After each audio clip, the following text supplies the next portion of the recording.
Bismillah Rahman Rahim. Alhamdulillah Rabbil Alameen. As-salatu salam ala Rasulillahi sallallahu alayhi wa sallam. Anjurama, my Fulani community, brothers and sisters. Assalamu ala mani tabahuda lilikwani ikhwati fi Afrika Europa wa kulli makan. Oh,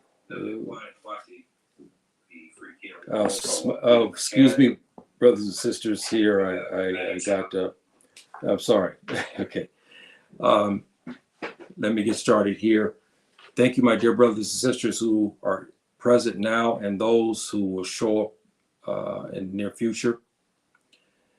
And I'm going to embark on a couple of series of talks about Sudan, but the Fulani factor in it, and I want to clear up some things about the situation that you're not getting the right information from the Western press, and even from some other countries who do not understand Sudan and what it encompasses. And so I decided to embark on this to give some lessons about Sudan and talking about how we got to this point now. But also, we got to remember something. Again, brothers and sisters, the Fulani factor is in this as well. Just about everything that you can think of that happens in the Sahel region, basically running from Senegal across all the way, basically almost to Tanzania, there's some Fulani elements involved. And as you can see, I got the caption on there. The Fulani Jihad has been present since 711 AD, brothers and sisters. So this situation in Sudan is also part of this. And I'm going to talk about this because it's very important. I'm sorry about that. It's not what I wanted. Where we at? Yeah, okay. Here, brothers and sisters, is a map in the Arabic language, but also I have it in English. I show you the language, the dialects of the Fulani that is spoken by my community. And you can see it stretching all the way from Senegal through Mauritania, Burkina Faso, Niger, all the way to to Sudan. The Fulani language is being spoken. And that's in itself, because the Fulani factor basically is would you say, the greatest factor prevalent inside Africa today. We're the biggest ethnic group, I believe it is, and we're in just about in all of the 54 states of Africa, and that is important. Let me give a shout out here to Assalamu Alaikum, my dear sister Amina. Thank you for showing up. And so you see here in the red, you see Sudan. Look to the north, and then you will see here Chad, and then you see some portions of Nigeria. I'm going to get into that in a second part about the Nigerian part of this, in the sense about the Janjaweed, because this is very interesting how we came to this point. And I have to talk about something before we get into that. Everybody is now been woken to the massacres that's happened in Burkina Faso. And brothers and sisters, if you saw, I have to give a shout out to Al Jazeera English, because at least they have done something correct, not the Western press, which they give you a false picture. You don't understand what's actually going on. You see a bunch of people being killed, but they don't really get into it. All they focus on is the Mujahideen. And I'm kind of angry with many aspects of who's covering the Sahel region. We have had in the last 2 weeks, the same group has come in and slaughtered and massacred Fulani villages. Hundreds and hundreds have been slaughtered. I'm not just talking about the men folk. They've killed even the suckling children who've been born. They've killed everybody. Al Jazeera showed pictures, but of course they whited it out so you couldn't tell. But you see children, babies on the ground dead. You see red because the baby's been shot with a high-powered rifle, with the AK-47s. And, I have to mention this because this is Fulani being massacred. Now, let me give you another backdrop to this. Last week, these murderers took on a Fulani village, came in and, used stealth, came in, and the villagers thought they were government forces, and they were happy to see them, and they began to massacre them. Same way as they did here 2 days ago in the Karma village, Karma area there in Burkina Faso. What happened is, what we do not know is what I understand has happened. Now, I'm going to get to a point of this, why I'm angry.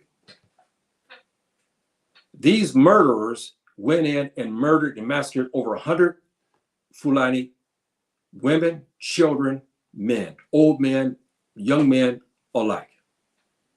Massacred, okay? Didn't hardly leave anybody. People escaped to tell what has happened.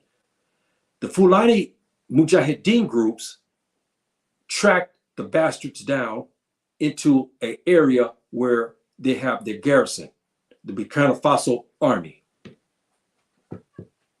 So they went in there and blasted the bastards. Okay, killed many soldiers. Now we have everybody talking about the Mujahideen, the terrorism act of the Fulani. They did not mention that these soldiers just massacred a Fulani village. Now, this week, they came and murdered again the same group, or affiliated military people, along with thugs and gangsters, went in and because they have a score to settle with the Fulani. As you heard me say the last couple of weeks, you got to remember something. You see that caption since 7/11. Some of the memory of some of these villages are long, and it's been handed down from centuries to Fulani Jihad, the Fulani Sultanates, the Fulani Emirates.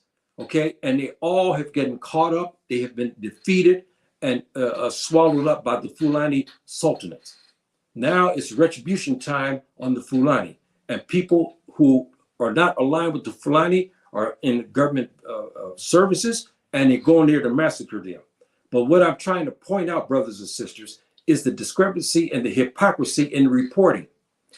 The Fulani went to go after those soldiers, so they went there and killed the bastards. They killed some of them. They killed many of the soldiers. Everybody's talking about that. Violent extremism, they call that. They didn't mention that these soldiers are the ones who are responsible for killing and massacring the Fulani last week. See, now we have the same episode. And so what they tried to do, the Western press and the Burkina Faso government tried to claim there was Mujahideen, the Afro-Arabs, and the Afro-Tuareg, the Azawad. I'm going to name their name. I'm not going to name some of the other ones. I can give it. Ansar Deen. They said these two were responsible. But the villagers said no. They know who these army people are because they've seen them before. They know them to come through this region before. That's why they were fooled, because they know who some of these people are. They were not the Mujahideen, Ansar Deen, and the Aswad. The Aswad are the Tuareg Mujahideen. It wasn't them. But the government tried to blame them, and the Western press has tried to blame them. But the villagers said, we know, that's why we were fooled, because we saw them coming. We thought they were coming here to protect us, to come talk to us. See? Now we have all the pundits writing about the Mujahideen, fighting them, as calling it violent extremism.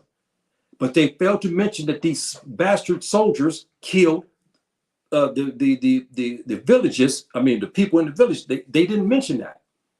See? So this is what my contention about this is. It's not fair reporting. Yes, we have both sides. We have, Fulani, we have Hausa, we have Tuareg, Afro Arabs, Amazigh. We have people doing things wrong. That's being reported. That's very well being reported by the Western press and by the haters of Islam. They're reporting that a lot. But the people who kill them and go to their villages, they don't report that. The UN catalogs investigations going at quote unquote violent extremism, but they don't touch the marauders who are killing and massacring the Fulani. Here, if you know, in Karma, in this region, look at the Al Jazeera brothers and sisters. They did a 30-minute thing on this. You will see women and babies, suckling babies, shot by these bastards.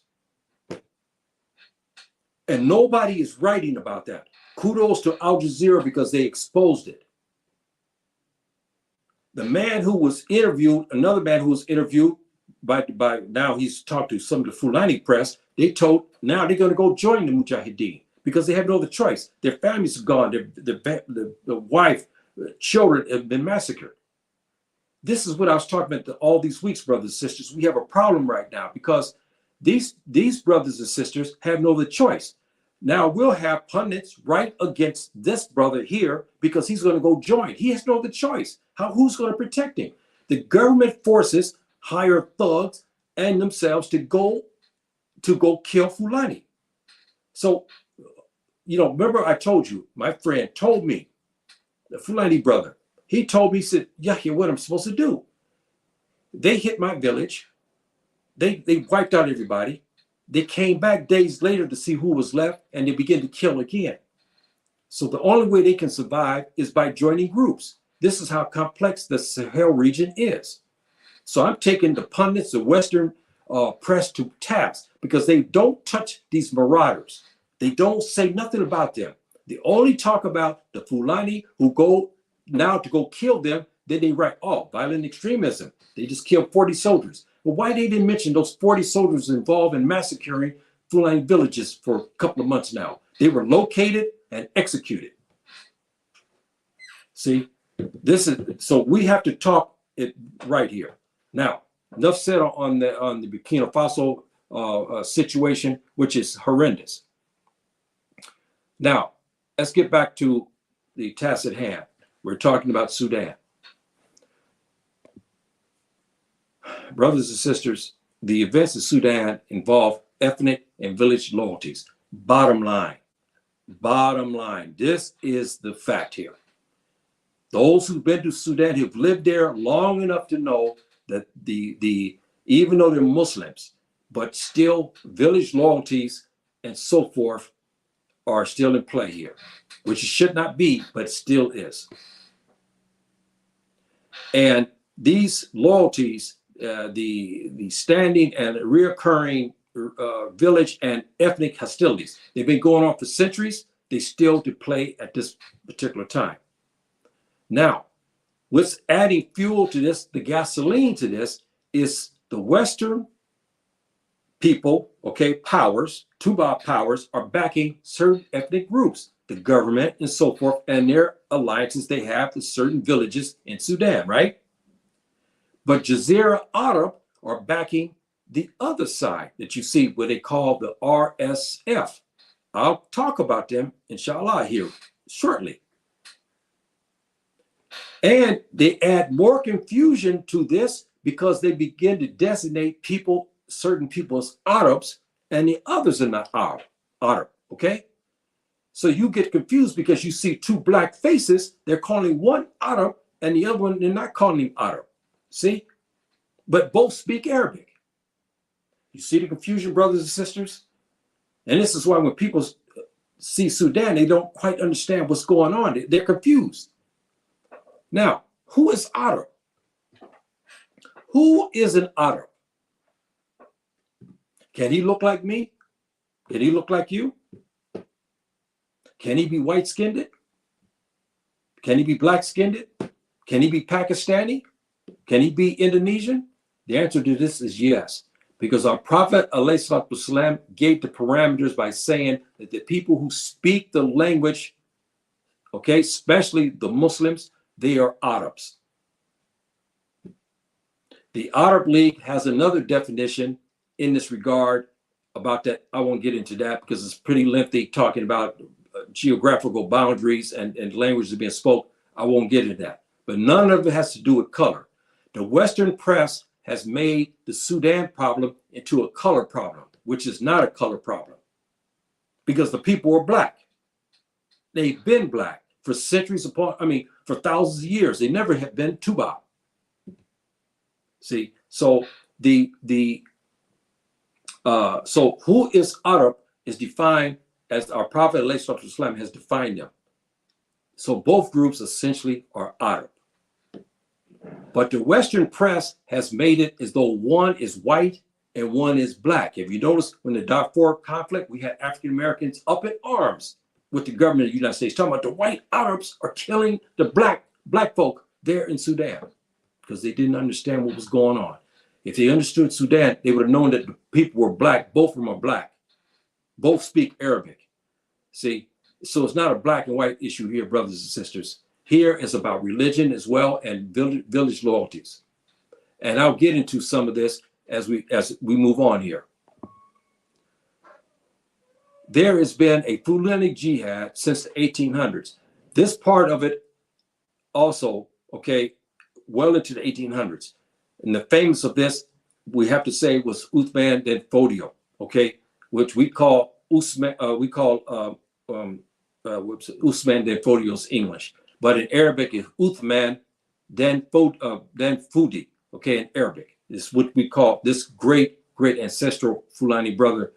And he had a big emirate, okay, massive through jihad. It took him approximately, I think, almost a little bit more than a decade to make this emirate. And this supplemented the Sudan's resistance against the colonial powers. Many people don't understand that, because you try to say, well, Yahya, I don't understand. How do we get to the Fulani factor in this? Because when the Sudan was fighting the British, the Fulani came to their Muslim brothers' aid and began to go to Sudan to fight against the British. Many of them lived there, many of them took wives, and many of them died in the resistance against the British colonialism. And if you remember the famous battle between Muhammad el-Mahdi, rahimahullah, and against the British general they called Chinese Gordon, which he was killed by the Mujahideen, if you know the story about that. So who fought with Muhammad al-Mahdi or the Fulani? But these Fulani who came there became Sudanese, okay? And you walk down the street, you don't know who's Fulani or who is classified as Arab, because both speak Arabic and they almost look the same. So you don't know. But this man's grandfather was a Fulani Mujahid who came over from the emirate of Uthman den Fodio, right? And they came to Sudan. So they became Sudanese and integrated into the various clans. This is why this thing is complicated. If you look at the pictures of the general of the government forces, and you look at the general of the RSF, they look like they're from the same family. That's right, because both most likely have Fulani heritage as well.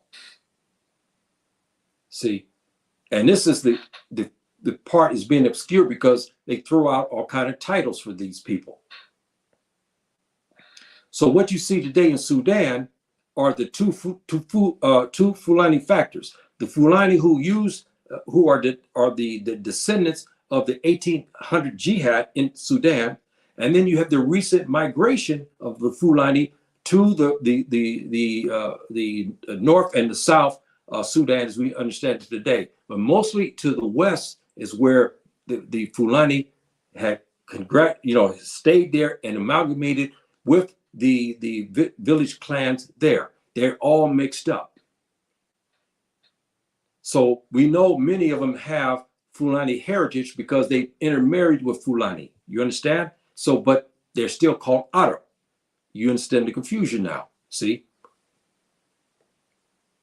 So today, there are Fulani in both government forces and the Janjaweed. Now, you say, who are these people? Well, we'll get into that. Who are the Janjaweed? If you remember some here a couple of years back when this thing flared up in Darfur, you've been hearing about this particular name. And you're probably wondering, yes, I've heard this. And then you heard about, again, the Janjaweed in northern Nigeria. Are they related? See?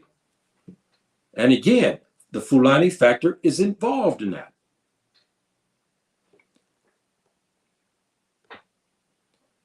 So again, the powerful ancestral brother and scholar Uthman Denfodio and his powerful emirate was a catalyst in the defense of the Sudan.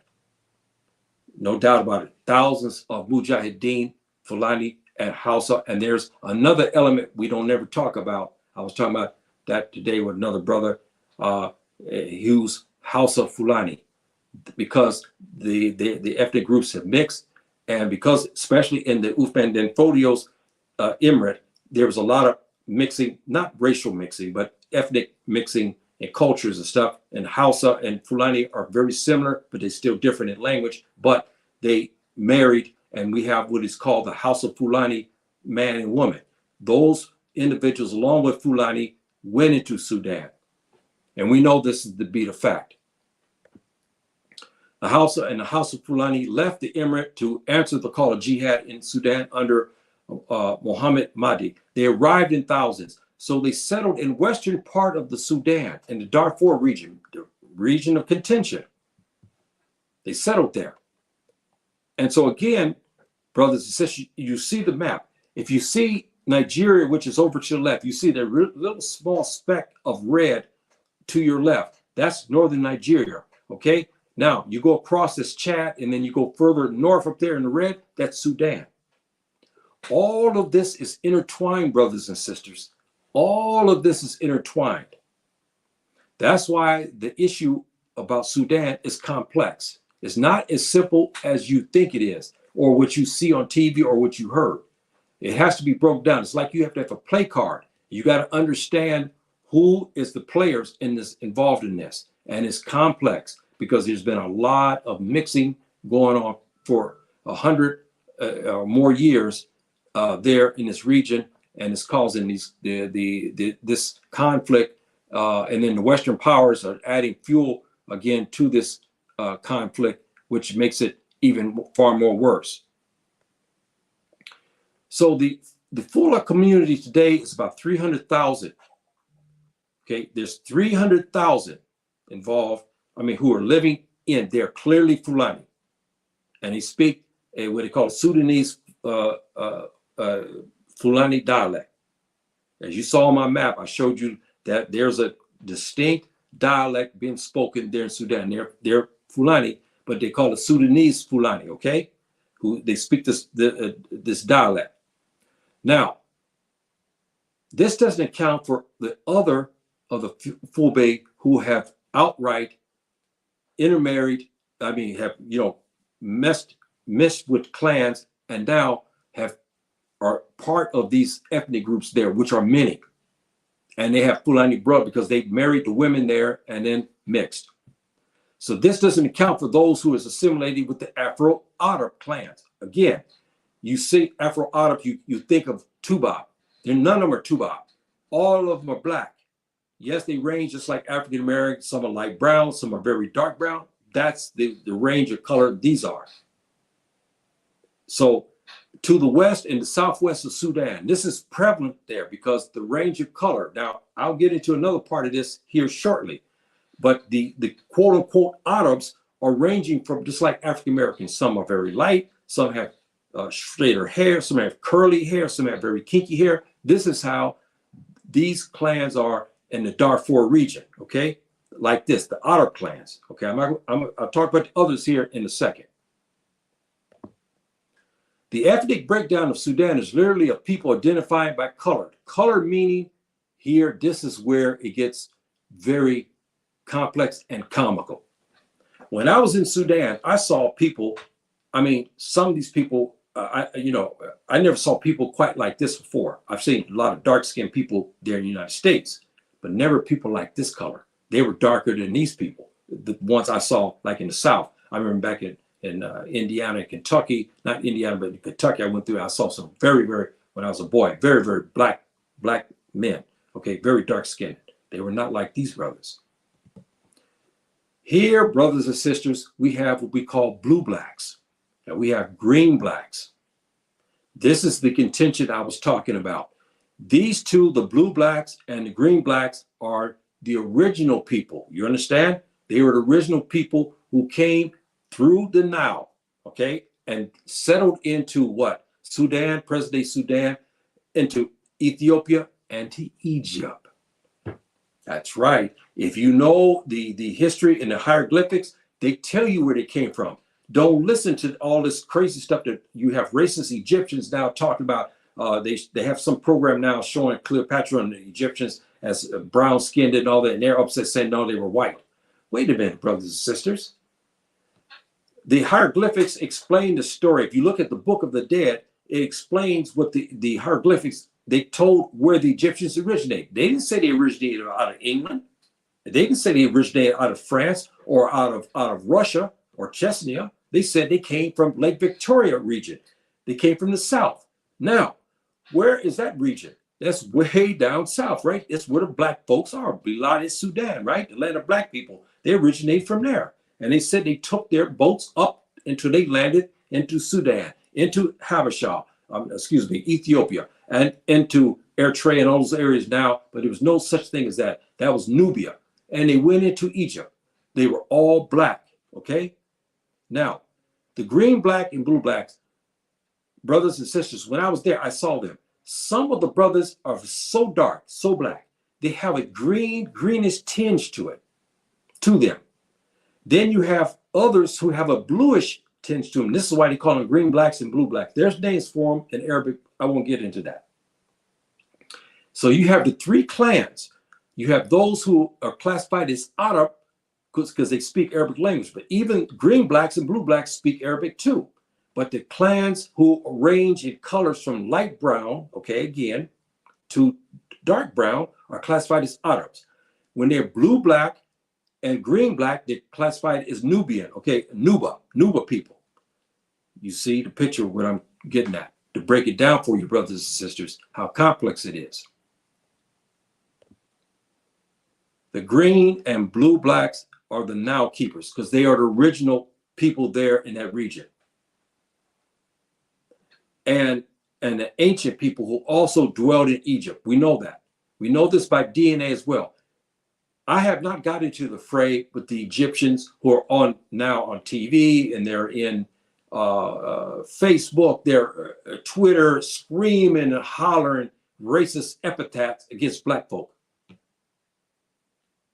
But many of them now in recent years have gotten their DNA and found that their daddy is from Sudan. Huh? Or their daddy is Fulani. Many of them, and they've been shocked. Some I thought maybe was going to commit suicide when they found out that their daddy, their great grandfather, their father was Sudani. That's right. Or he was from Nubia. Okay, he's from the Nuba people, very black. They're shocked at this. But anyway, the ancient people dwelled in this region, and here's another interesting fact. There are more pyramids in Sudan and in Egypt. That's right, brothers and sisters. This is a fact. There's more pyramids in in Sudan than there is in Egypt. The Afro-Arabs begin to come to the region. They are later. They are basically interlopers, okay? Bottom line. That's the fact of this. They're interlopers to a degree. The Nubian people, the Nuba people are the original people of this land.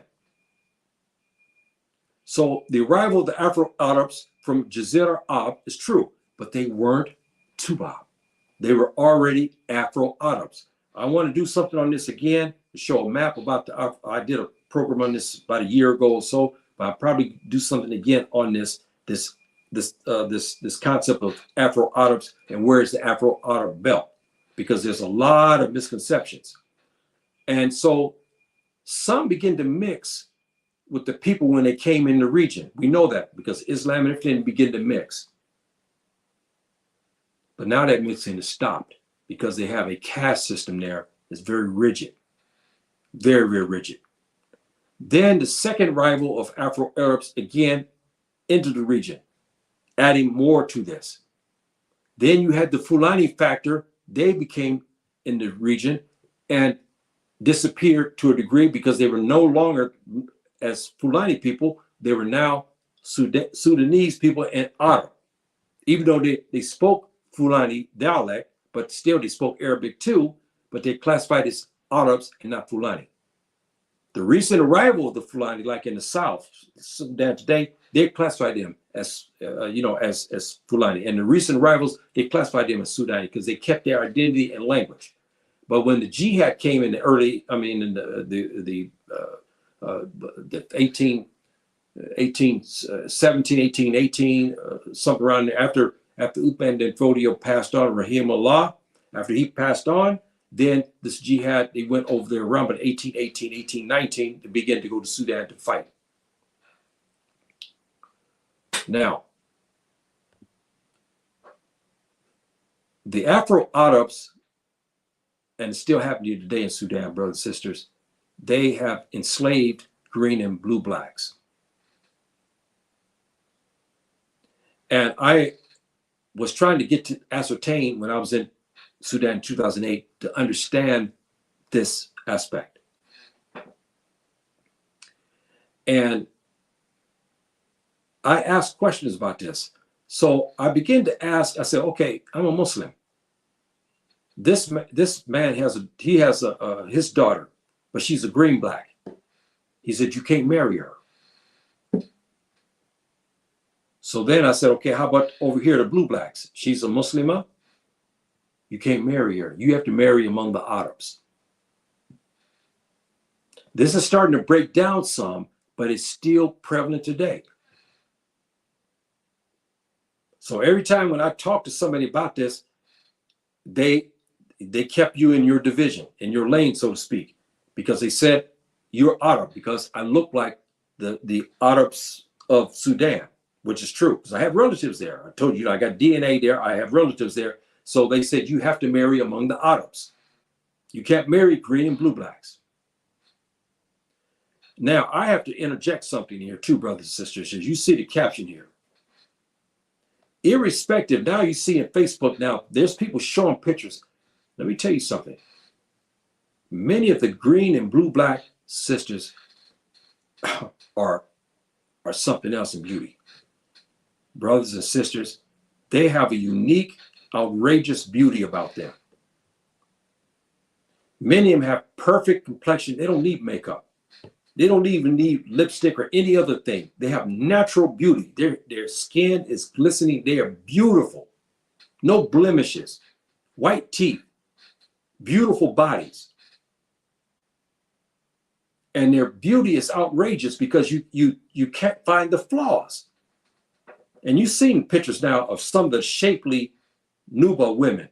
You know, they have the big, some of the protruding, buttocks and so forth. And some have that like wine bottle type, like a hourglass type shape and all that. These are these people here. And many of those sisters, the beauty is outrageous. But as a caste system, I cannot pick one of these ladies, these sisters, to marry. Cannot. I have to add, because I'm from Compton, California. When we have things like this, we have women who have this type of beauty, we should say, damn. That's what I could say to you about the situation, how beautiful some of these girls are. So irrespective of their color, you see, some of the women are very, very beautiful, very, very beautiful complexion, black, but have this type of feature and so forth that makes them very unique, very, very unique. The Arab Fulani sisters are beautiful as well. They have a unique look about them too. They're beautiful too. Every African-American who has went to travel to Sudan has been mesmerized by what they've saw. I've never heard of any Sudani person, I mean, any African American who went to Sudan talked about anything. Even Malcolm had made mention about the beauty of the sisters there. And they range again from light brown skin all the way to green and blue black. So that region is known for its women. And the Fulani sisters play heavy in the quote unquote Arab side of this. And yet, generally speaking, green and blue blacks are off limits for marriage, as I said to you. It's starting to break down. Some of the young people are starting to say enough of the stuff, but it's still prevalent. Even the radio station, I mean the TV stations, brothers and sisters. If you look at a station, but I think it's now defunct because of because of all of the crisis they've had here the last 3 or 4 years. Ashruk is one of the stations in Sudan that TV stations. I knew a girl who, before she worked there, that was from the East. And they came under fire because they only picked these half Fulani type sisters to represent the station. You look at the news station, you look at sports, you look at when they have Islamic topics and everything, when they do interview, you see all these women, they look like they're from the same, mother and father. Beautiful women, this mixture they are classified Arab, but they mix with Fulani, this type of thing. And the girl I knew, this woman I knew, she was like that. Her beauty is off the charts. And many of these women work in the station. You see, they have that. And they come under fire because they never hired dark-skinned sisters. So this is why I'm leading you to what is happening, brothers and sisters. You have, please bear with me on this. I'm leading you to get you to understand where we at today, why we had the fighting in Sudan. One of the factors of it. There's other economic factors. I'm not talking about that, but you have to understand the ethnic situation behind this. Now I'm giving this to you so now you can understand. And you siphon through the news when you see them talk crazy to say these are white people, these are Tuba fighting black folk and all that, killing black folk. No, you don't pay attention to that because everybody's black. It's just that we have ranges. It's the ethnic groups that makes the difference, brothers and sisters, because there, as we say back in Compton too, who's your daddy? That's prevalent in Sudan. They want to know when they hear the last name, oh, you from the East, so you Arab. See, oh, you from the South. Oh, this type of thing. This is still prevalent, and too many African societies still have this situation, brothers and sisters. It's not good. Now, I want to say something to you too. African Americans probably know this if they've been there for a while. This is very interesting. When African Americans arrive in Sudan, they're immediately classified as Arab. Even though they are very dark skinned, much darker than me, they're still classified as Arab. And his chances are marrying a green black or blue black sister who I was talking about, some that have the outrageous beauty and everything, they won't be able to marry them. The parents would say, no, you cannot marry my daughter, even though she's a Muslim. But the brothers had no problem because they marry all the Arab and half Fulani sisters there. They had no problem. African Americans, to be honest with you, brothers and sisters, the African American man has no problem on the continent. I don't care if he goes to North Africa, the sisters will marry the African American man. There's no question about that. We know this because brothers go there. They have no problem. They have a pick of the litter, so to speak. They pick who they want. It's not racism, nothing, where they accept. I don't care if they go to Egypt, they find wives easy, no problem.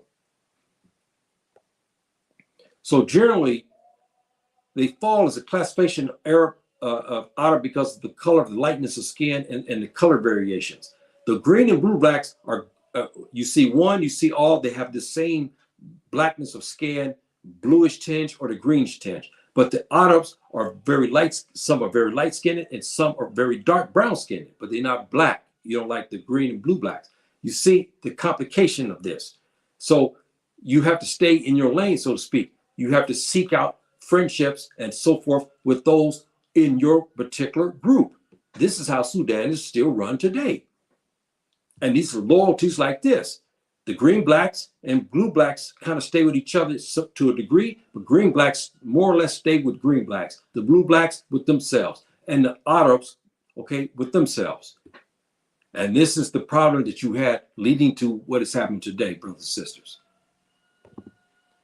Again, the Fulani factor of Sudan has been one of Arabization, because the Fulani factor, they disappeared. They became Arabs. Except the recent rival of the Fulani, yes. We know them to be Fulani because they still speak the Fulfulde dialect. But those who have been there when they left in the 1800s, right? They're no longer speaking Fulfulde. They're speaking Arabic. So even though they're Fulani, but they're classified as Arabs. Confusing, isn't it? And this is what you have today with the RSF,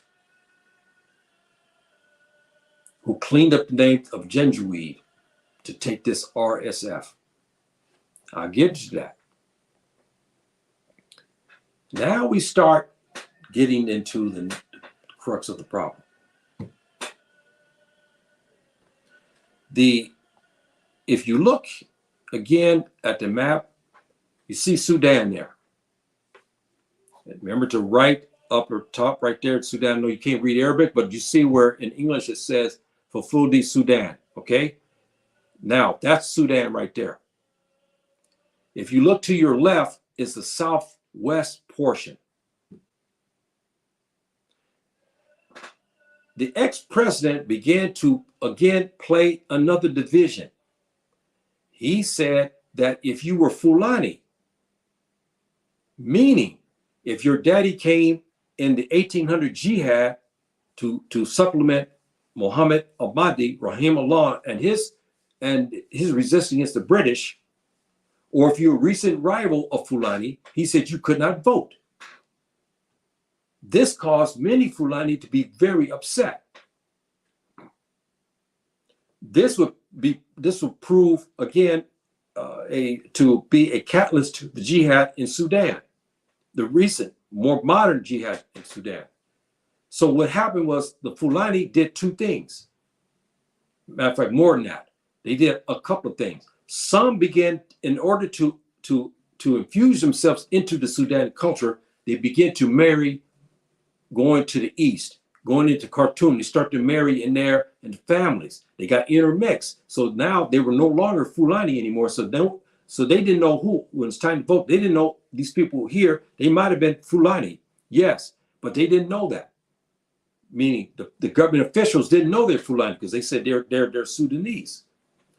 Then others of the Sudanese, of the Fulani, began to stay in the western part in Darfur and begin to marry with quote unquote Arab tribes there.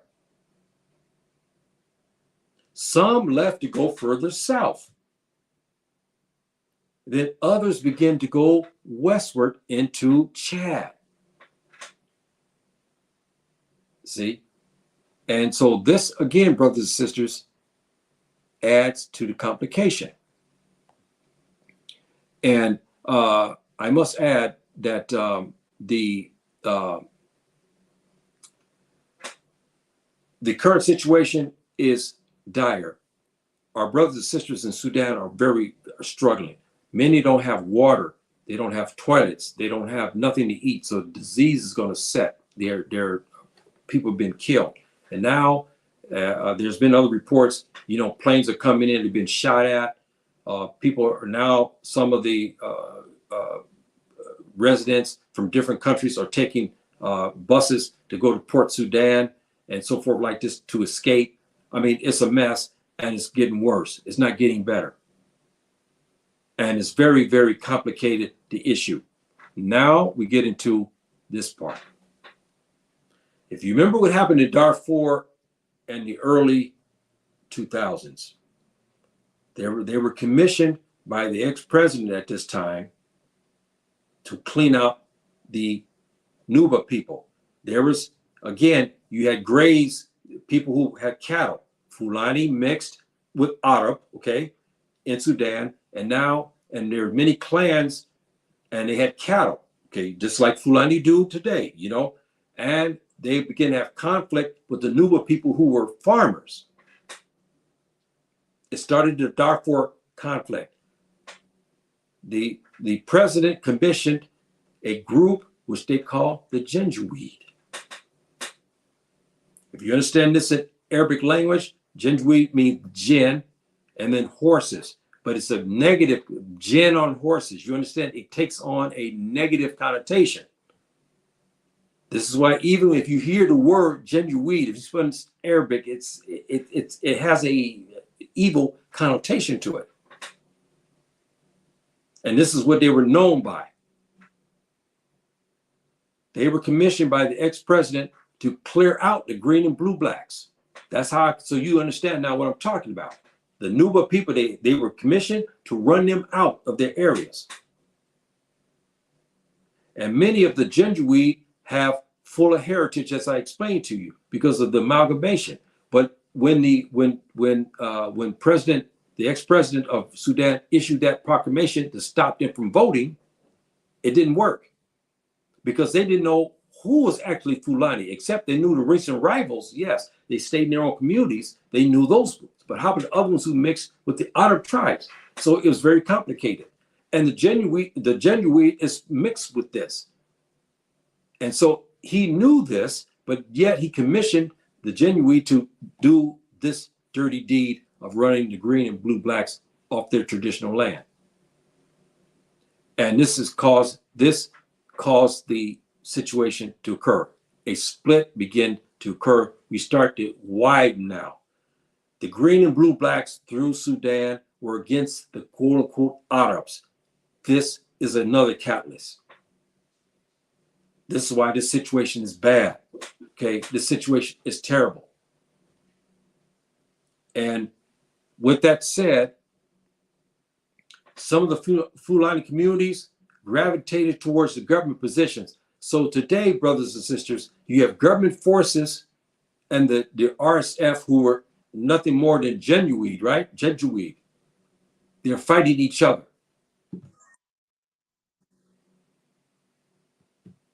And so you have Fulani fighting against Fulani, and many don't even know that their grandfather, because now they're Sudani, but they don't. But they forgot their grandfather. Their grandfather was Fulani.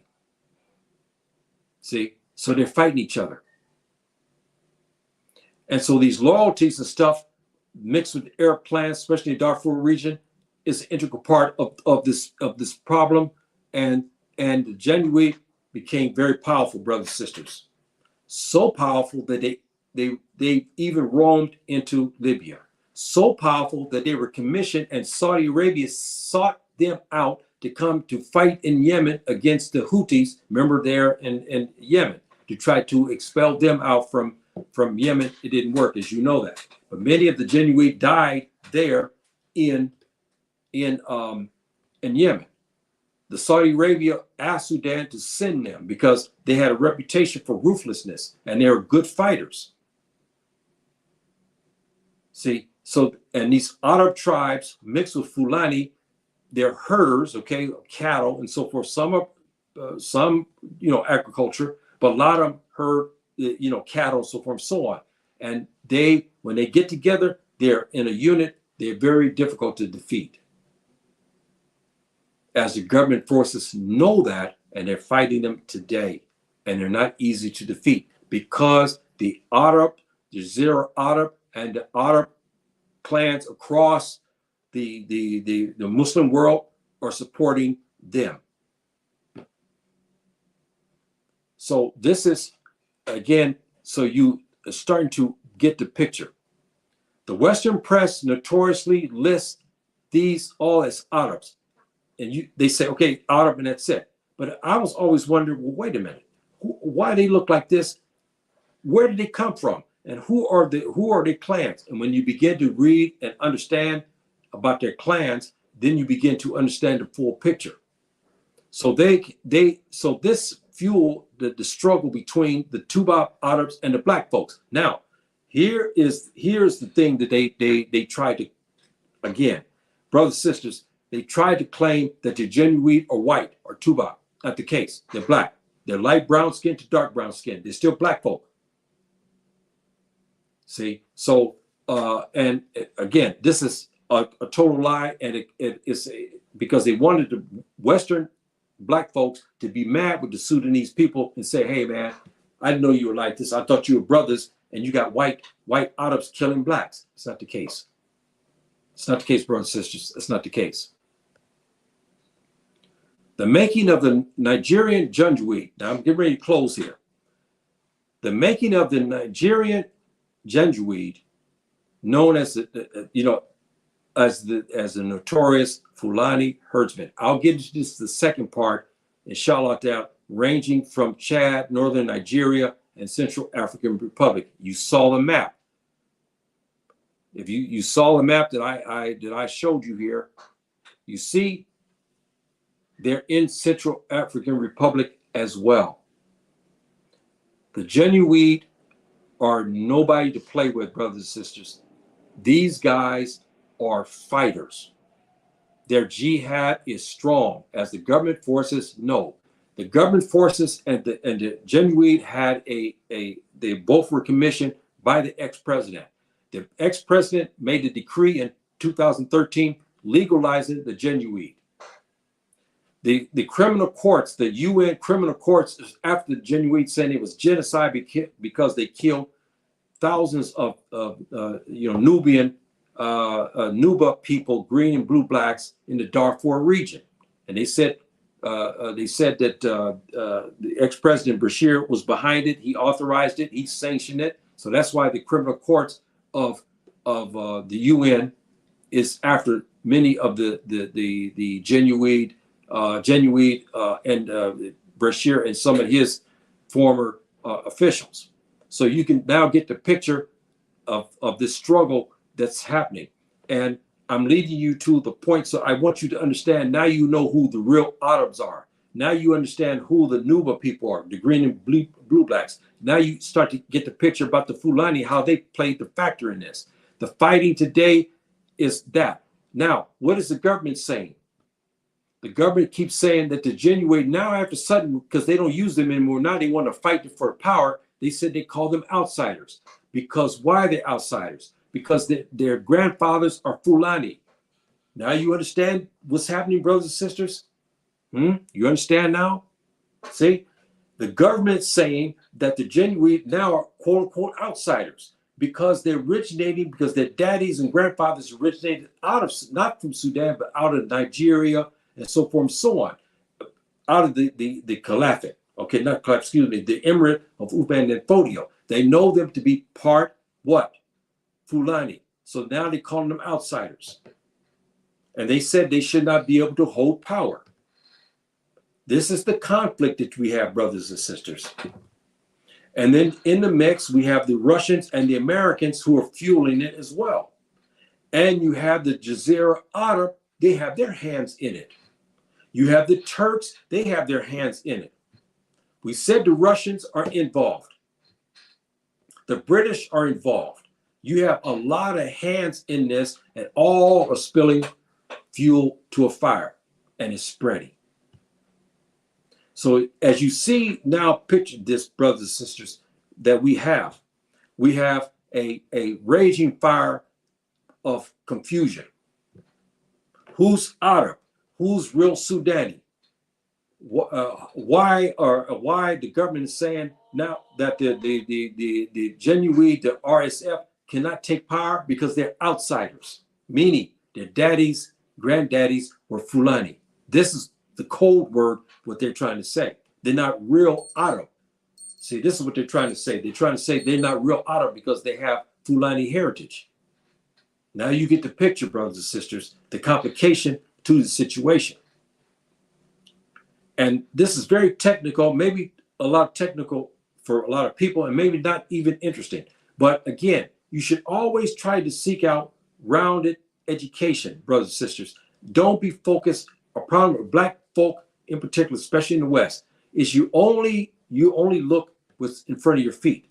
You never look to the horizons and learn. This is our difficulties that we have as a people, that we don't have a well-rounded historical education. It's starting to change. And many say, hey, man, I'm over in Compton. I don't care about what those brothers are doing over there. You should care. And as I said, you should educate your children. Because I'm going to tell you a thing, and I'll be closing here. All of the think tanks that talk about Africa, about the Muslims, about the Fulani are Tuba. Because we don't have black faces enough to fill those positions. So when you go to one of these think tank companies to get a job, there's no black faces because they don't have the well-rounded education on Africa. They don't know who the Afro-Arabs are. They don't know who the Fulani people are. You see? We're always taking the back seat. So when you know these people are lying on black people, because we don't have black people who can go in these companies to work. We just don't have enough. And this is why I said, we don't look past our feet. We look only to our feet. Wherever our size of foot, that's where we look, and that's all we look. We don't know what outside of our feet. This is the problem. And so Sudan is a microcosm of the problems that's going on. You have ethnic problems in Mali as well. In Burkina Faso, you have that. You see, all through the Sahel, you have ethnic loyalties and you have ethnic problems and you have scores to settle. And everybody in the region has scores to settle with the Fulani because of their jihad, because of all of the emirates and sultanates they had since about the 1300s. They started to have many. And some of the mujahid who fought were ruthless. And so the history's been passed down about, oh, you know why you look this way? Because your great-great-grandmother was taken by a Fulani mujahid and had babies and so forth. Those memories are long.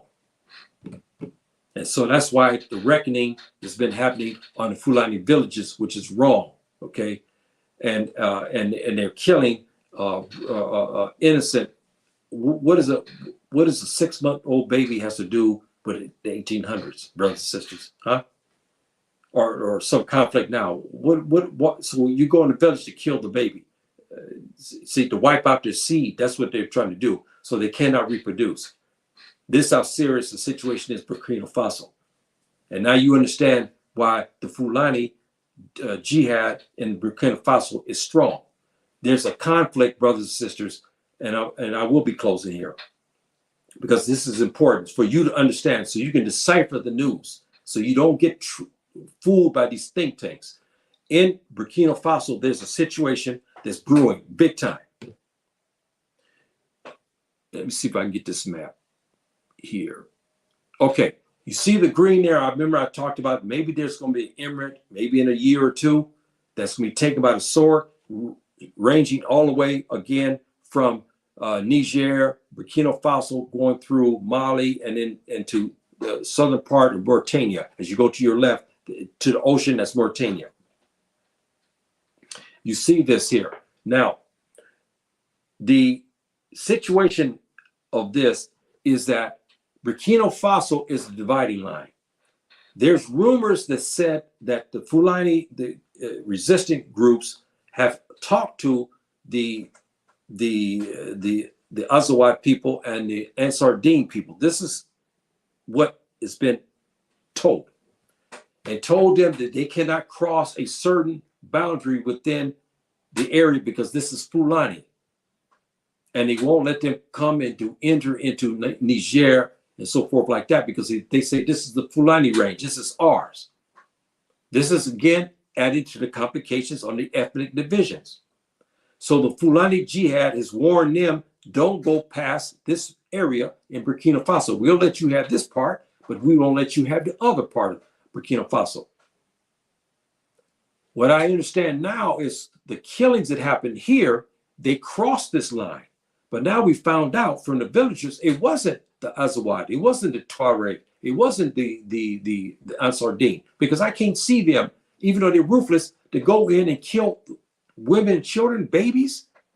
They can't do that. They cannot. They may do other things. They may kidnap a woman. They may kidnap a man or something like that. And they may go into a village and the ones who conspire with the government, they may kill them, yes, but they don't kill their children. They don't do that. This is diabolical people who do things like this. So this is, again, why we have this complication. And if you look at the map in English, again, now you get the full picture for those who understand. You see Niger there. Then you see Mali. See all of this. Now let's look over to your right. You see Chad and you see Sudan. See? Then you see northern Nigeria. Then you see the Central African Republic. All of this is a hotbed, brothers and sisters. Remember, you heard me talk about last week. They think they're going to quell the fire that's going on in Sudan. Now Burkina Faso has revved up again. This is why they can't defeat this, because there's too many of them. And brothers, and sisters, let me tell you something. I got something today that was so disheartening for me in my heart. I got a list of the Mujahideen groups in Africa and also around the world.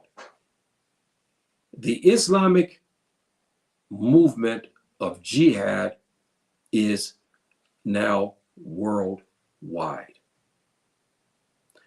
And why it's scary, because the Prophet ﷺ told us that you will start having this as we get towards the end time. And we'll come with the great general, the Mahdi. Okay, those who know the Hadith, is starting to shape up, because these Mujahideen groups are everywhere. I got the list, and it kind of upset my stomach. Because why? I know the Hadith of the Prophet ﷺ is coming true, and that there's so many Islamic groups now, and many of them are wayward, because again, the Hadith of the Prophet ﷺ, who said that 73 will appear, 72 will be wayward. So which ones? And there's hundreds of these. Hundreds. I think it's almost literally, I counted, they're well in the hundreds, almost 200 different type of groups. That's what they had listed since 2015, I think. It didn't count for the new Mujahideen groups that popped up. So we may be into the 300s or more. And especially Africa now, who's carrying a bulk of these Mujahideen groups all through Africa. They're everywhere, brothers and sisters, adding to the fuel of the situation that we call the Bilad Sudan and in the Sahel region. And so you see the complication that we have, brothers and sisters. So again, this area here, I'll be covering. We'll get into the other Fulani factor about the Janjaweed, and I covered that, so you can, because I want us to understand when we hear about Sudan. Now you start to understand. You'll see the government forces. The government forces are made up from certain tribes, Arab tribes as well, and they're made up, and they have these certain alliances, right? They're aligned with different villages, and this is how they came to power, and that's how they become generals and how they enter the military. Then you have the upstart group, who they call the Janjaweed. They are classified as Arabs too, but they're classified as outsiders because they have the mixture. They have mixture of Arab and they have mixture of Fulani. So they call outsiders, and the Janjaweed was created. They were commissioned by the ex-president in 2013 as a legitimate force. Now the Janjaweed, their power and their jihad is so strong, they went to fight in Libya. They're in Central African Republic. They went to fight in Yemen. This is news that you don't get about. You don't get stuff like this. Again, the Janjaweed, the RSF, as you understand them today, have thousands and thousands and thousands of soldiers. And most of them belong to the same ethnic groups. There's so many of them, I can't mention them here right now. And there's some code words, brothers and sisters, that you will know. If I don't know if I mentioned it. No, I didn't put that in my notes here. I have it. I think I'll be covering that in a couple of days from now. I'll probably be covering that in a couple of days from now, inshallah ta'ala, bi'ithnillah. I'll talk about some of that, because There's some code word. There's some the names of the villages. Okay, there's some prefix letters and or suffix, and when you see that, you'll know the Fulani element is there. You see the complication of what's happening in Sudan, brothers and sisters. I'm hoping I broke it down for you. Maybe some of you may say it's mundane. I don't care, but I have to help you to understand your brothers in Sudan, what's going on. Because an African is a brother to another African, just like the Muslim Aku Muslim. Okay, these are Muslim brothers, so these are our brothers, irrespective if they're Arab or if they're the Fulani or whatever the situation, if they're Nuba people, if they're Muslim, Aku Muslim. But we're all fellow Africans. We're not aliens, brothers and sisters. So we're all fellow Africans, and this is why I said the African problems should be solved by Africans, because we have the statesmen to do it. It's just that they're blocked from doing it. We have the statements statement to who can go in and to quell a lot of this violence. We've already had this example, as explained to you, in Northern Nigeria, Sheikh Gumi, okay, him, this outstanding brother, scholar, did do some good work there, and he did stop some people. And we have a guy for that, as you heard me talk about the last time. So it could be something that that we could be used in the future, but the West will block that, and so forth. And that's to the depth of it, because you see, the West keeps throwing gasoline in the fire. This thing is getting worse, and it's not getting any better. And Sudan is in an awful, awful shape. And how about in Burkina Faso, brothers and sisters? Okay, Burkina Faso. Look at that. It's a small place. 40% of Burkina Faso is run by the Azawad Mujahideen, who are Tuareg. Part also by the Ansar Deen, and part of it by the Fulani. If you look at Burkina Faso on the map, brothers and sisters, when you go to the right, now you start getting into the Fulani range. That's the Fulani groups. They run in that. When you go more to your left, to the western part, you have the Azawad and you have the Ansar Deen. And the Fulani told them, you stay in your lane, you stay in this area, don't come further into the Fulani range, or you're going to have problems. Because there's many Fulani groups in Niger, if you see there, and the Fulani groups also. And there's a notorious Mujahideen group who is now laid dormant. But they used a racial classification as well by saying, if you are Afro-Arab, if you Afro-Tuareg, you can't join this Mujahideen group. I don't want to get into their name today, but they're kind of quiet now. But they were revved up in 2013. But people watching them, they're all across the Sahel region, running from Senegal all the way across into Chad. You see the complication of this. They're sitting in the wings. The only way you can join that, you have to be West African, meaning Fulani. You could be Igbo, you can be, but you have to be Muslim. You can be Mende, you can be Kapeli, you can be any Bambara, you can be Seneke, okay? Any of these groups, Mandingo, it makes no difference. If you're Muslim in West Africa, you can join this. And they got thousands of people as well. This is why I say, brothers and sisters, this situation is not going to be solved in a day, nor by the West. They won't be able to solve it. They'll only make it worse. We Africans have to come in and step in and find ways. We have to all put our heads together. We have different ways. Some of us are Muslims. Some of us are Juju. Some of this are Hebrew. We all should come together to try to figure out a way to quell the violence and bring the violence down and hold it down and bring people to the table to start to talk and put down their guns, and so we can stop this. Because you see in Sudan now, they're suffering. You see what's happening in Burkina Faso, murdering going on, villages, women, children, everything. We have too much killing going on. We don't have enough talking, and we don't have the statesmen involved to quell this violence, and this is the shame. So I'll leave you with that, my brothers and sisters. And those who will see this in the future and whatnot, it may be mundane to a lot of people, but those who are interested in understanding, really understanding Sudan, really understanding the Sahel region, you should follow my talks, because I break it down to you on a level. The Americans, the African Americans, they understand my vernacular, what I'm talking about. They understand what I'm trying to get at. but mainly I love to give this to them because they remain ignorant on African issues. This helps them to bring them up to speed. Because again, brothers and sisters, and I say that I will close. The think tanks are making money. They're being granted all over the world money, okay? Big $1 million grants to diagnose Muslims, to diagnose Black Africans, to diagnose the Afro-Arab, the Afro-Tuareg and all that. Where are the black faces? You don't see them because we don't have the education of history in order to work in these companies.